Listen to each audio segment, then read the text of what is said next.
एक ऐसी दुनिया की कल्पना करें जो हजारों साल पहले इतिहास की परतों के नीचे कहीं खो गई। आज हम उसी खोई हुई दुनिया के कुछ रहस्यों से पर्दा उठाएंगे और बात करेंगे सिंधु घाटी सभ्यता की। चलिए शुरुआत एक सवाल से करते हैं जो शायद कई लोगों को चौंका दे। दुनिया की सबसे बड़ी प्राचीन सभ्यता कौन सी थी? क्या वो मिस्र की थी, मेसोपोटामिया या फिर चीन? इसका सही जवाब है सिंधु घाटी सभ्यता। जी हाँ, एक ऐसी सभ्यता जो करीब 2500 ईसा पूर्व दक्षिण एशिया में फली फूली। और ये कोई छोटी मोटी सभ्यता नहीं थी। ये उस समय की मिस्र, मेसोपोटामिया और चीन, इन तीनों को मिला दें तो भी उनसे कहीं ज्यादा बड़े इलाके में फैली हुई थी। पर सबसे हैरान करने वाली बात तो ये है कि इतनी विशाल दुनिया के बारे में हमें बस एक सदी पहले ही पता चला। ये पूरी तरह से गुमनाम थी। फिर 1920 के दशक में भारतीय पुरातत्व विभाग ने खुदाई शुरू की और इतिहास की परतें एक एक करके खुलने लगी। और आखिर में 1924 में जॉन मार्शल ने पूरी दुनिया के सामने एक भूली बिसरी सभ्यता की खोज का ऐलान कर दिया। तो चलिए इस रहस्यमयी सभ्यता की गहराइयों में उतरते हैं।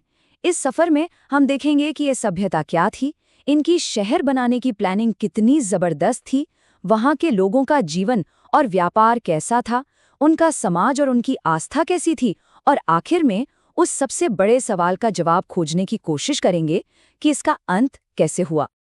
तो पहला पड़ाव है एक भूली हुई सभ्यता। इसे समझने के लिए सबसे पहले इसकी टाइमलाइन और उन बड़े शहरों को जानना जरूरी है जो इसकी पहचान थे।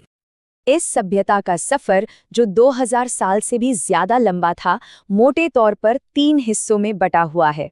पहले दौर में छोटे छोटे गांव और कस्बे बसे। फिर आया इसका सुनहरा दौर, जब बड़े बड़े शहर बने। और फिर तीसरा और आखिरी दौर, जब इस महान सभ्यता का पतन शुरू हो गया। पुरातत्वविदों को अब तक सैकड़ों जगह मिल चुकी हैं, लेकिन 4 शहर ऐसे हैं जो इस सभ्यता की कहानी खुद कहते हैं: हड़प्पा, मोहनजोदाड़ो, धोलावीरा और लोथल। चलिए इन्हें थोड़ा और करीब से जानते हैं। हड़प्पा वो जगह जो सबसे पहले खोजी गई। यहाँ पर बहुत बड़े बड़े अन्न भंडार यानी ग्रेनरीज मिली हैं। ये गोदाम इस बात का पक्का सबूत है कि उनके पास अनाज को स्टोर करने का एक बहुत ही ऑर्गेनाइज्ड सिस्टम था। फिर आता है मोहनजोदाड़ो, जिसका मतलब है मुर्दों का टीला। यहाँ मिला ग्रेट बाथ या विशाल स्नानागार और कांसे से बनी डांसिंग गर्ल की मूर्ति। उनकी इंजीनियरिंग और कला का एक बेजोड़ नमूना है। गुजरात के सूखे इलाके में बसा धौलावीरा शहर उनकी शानदार वाटर इंजीनियरिंग की मिसाल है। पानी को सहेजने के लिए बनाए गए बड़े बड़े जलाशय और नहरें देखकर आज भी लोग हैरान रह जाते हैं। और लोथल, यहाँ एक बहुत बड़ा इंसानों का बनाया हुआ डॉकयार्ड मिला है। ये इस बात का साफ सबूत है कि ये एक अहम बंदरगाह था और यहाँ से दूर दूर तक समुद्री व्यापार होता था। अब आते हैं दूसरे खंड पर, अद्भुत नगर योजना। सच कहूं तो इस सभ्यता की सबसे हैरान करने वाली चीज ही उनके शहरों की बनावट है, जिसे अविश्वसनीय सटीकता से प्लान किया गया था। हड़प्पा के शहर बेतरतीब नहीं बसे थे, बल्कि एक बहुत ही साफ सुथरे प्लान पर बनाए गए थे। हर शहर के आम तौर पर 2 हिस्से होते थे। एक ऊंचाई पर बना दुर्ग, जहां शायद शासक या सार्वजनिक इमारतें होती थी, और नीचे आम लोगों के रहने के लिए निचला शहर। और सबसे खास बात, सड़कें एक दूसरे को बिल्कुल 90 डिग्री के एंगल पर काटती थीं, जिसे हम ग्रिड सिस्टम कहते हैं। ये सारी चीजें बस एक ही तरफ इशारा करती हैं: पब्लिक हेल्थ और स्टैंडर्डाइजेशन पर जबरदस्त फोकस।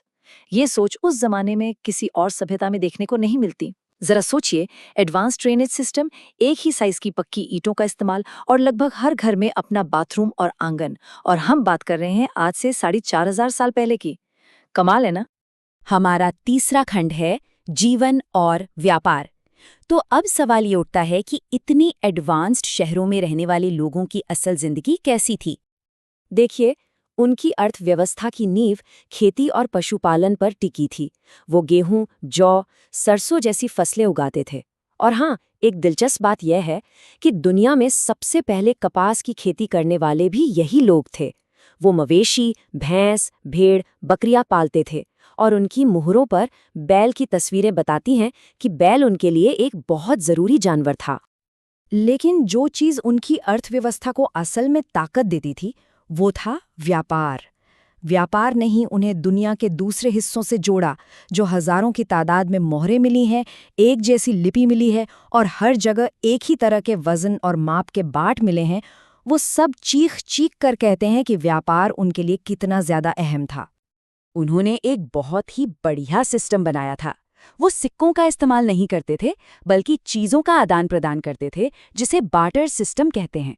वो पत्थर, धातु और सीपियों का व्यापार करते थे, और उनका व्यापार सिर्फ आसपास तक ही नहीं, बल्कि अफगानिस्तान और मेसोपोटामिया यानी आज के इराक तक फैला हुआ था। अब बात करते हैं चौथे खंड की, समाज और आस्था। इतना बड़ा और व्यवस्थित समाज आखिर चलता कैसे था? सत्ता किसके हाथ में थी और वो लोग मानते किसमें थे? अच्छा, समाज इतना व्यवस्थित था तो सवाल उठता है कि भाई इनको चला कौन रहा था, शासक कौन था? और यही इस सभ्यता की सबसे बड़ी पहेलियों में से एक है। क्योंकि देखिए, उनकी लिपि को आज तक कोई पढ़ नहीं पाया है, तो हमारे पास बस अंदाजे हैं, कुछ थ्योरीज हैं। एक थियोरी कहती है कि शायद कोई राजा था ही नहीं, सब बराबर थे। दूसरी थियोरी के मुताबिक हर बड़े शहर का अपना अलग राजा होता था। और एक तीसरी दिलचस्प थियोरी ये भी है कि शायद कोई राजा नहीं, बल्कि अमीर व्यापारियों का एक गुट ही पूरी सभ्यता पर राज करता था। उनके धर्म के बारे में हमें उनकी कलाकृतियों से कुछ इशारे मिलते हैं। इनमें सबसे मशहूर है पशुपति की मुहर। इस पर एक 3 सिर वाले देवता योगी की मुद्रा में बैठे हैं और उनके चारों तरफ हाथी, बाघ, गैंडा और भैंसा जैसे जानवर हैं। कई जानकार इसे हिंदू देवता शिव का शुरुआती रूप मानते हैं। मिस्र या मेसोपोटामिया की तरह यहाँ बड़े बड़े मंदिर नहीं मिले हैं। ऐसा लगता है कि उनकी आस्था प्रकृति से ज्यादा जुड़ी थी।